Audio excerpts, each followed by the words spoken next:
কোপার final ও দি মারিয়ার বিদায়, একই বললেন মেসি। 2021 থেকে টানা চতুর্থ শিরোপা জয়ের দ্বার প্রান্তে বিশ্ব চ্যাম্পিয়ন আর্জেন্টিনা। কাতারে অনুষ্ঠিত 2022 বিশ্বকাপ চ্যাম্পিয়ন হওয়ার মধ্য দিয়ে নিজের ক্যারিয়ারকে পূর্ণতা দিয়েছে দলটির মহাতারকা লিওনেল মেসি। এবার তিনি আরও একটি ফাইনালের সামনে।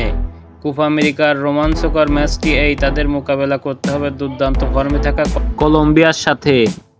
তবে এমন হাড্ডাহাড্ডি লড়াইয়ের আগেও চাপমুক্ত মেসি। কথা বলেছেন ফাইনাল ও এই ম্যাচ দিয়ে অবসান নিতে যাওয়া সতীর্থ আনহেল ডি মারিয়াকে নিয়ে।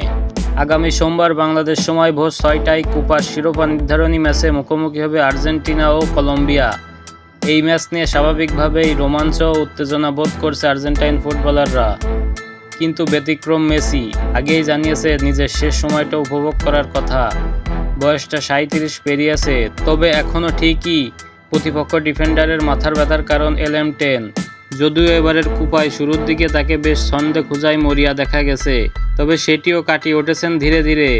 ফ্লক স্পোর্টসকে দেওয়া সাক্ষাৎকারে আসন্ন ফাইনাল নিয়ে আলবিসেলেস্তের অধিনায়ক বললেন, আমি শান্ত আছি, অন্য ম্যাচের মতোই এই মুহূর্তের অপেক্ষায় আছি। আগে যে কোনো সময়ের চেয়ে এখন আমি বেশ শান্তই থাকি। যেমনটা ঘটেছে তার পুরোটাই উপভোগ করার চেষ্টা করছি। এখন প্রতিটি মুহূর্ত অনেক বেশি উপভোগ করি এবং এই সময়টা বাঁচানোর চেষ্টা করি। এজন্যই কোনো তাড়াহুড়া নেই, প্রতিটি মুহূর্ত উপভোগ করি। যখন ম্যাচ আসে তখন তাতে পুরো মনোযোগ দিই। এর আগে ব্রাজিলের বিপক্ষে কোপা আমেরিকা এবং ফ্রান্সের বিপক্ষে বিশ্বকাপ শিরোপা ছিনিয়ে আনে আর্জেন্টিনা, যার মধ্য দিয়ে মেসি তার ক্যারিয়ারের যেমন পূর্ণতা দিয়েছে তেমনি তার স্বদেশকে দীর্ঘ শিরোপা ঘোরা থেকে রেহাই দিয়েছে। তিনি সেই সময়কার স্মৃতি তুলে ধরেছেন সংক্ষেপে। শেষ ফাইনালে ম্যাচের আগে আমি ভালোই ঘুমিয়েছি, কোনো সমস্যা হয়নি। সত্যি কথা হচ্ছে আমার অনেক খোশ গল্প একসঙ্গে পান কাঠ খেলার পর অনেক রাতে ঘুমিয়েছি।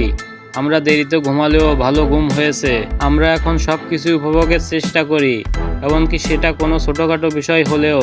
আগে যেসব মুহূর্তকে পাত্তা দেয়নি সেগুলো আজ সব বিষয় আমাদের কাছে মূল্যবান। তাই সে ডি মারিয়ার আগের চেয়ে এখন বেশি আবেগপ্রবণ।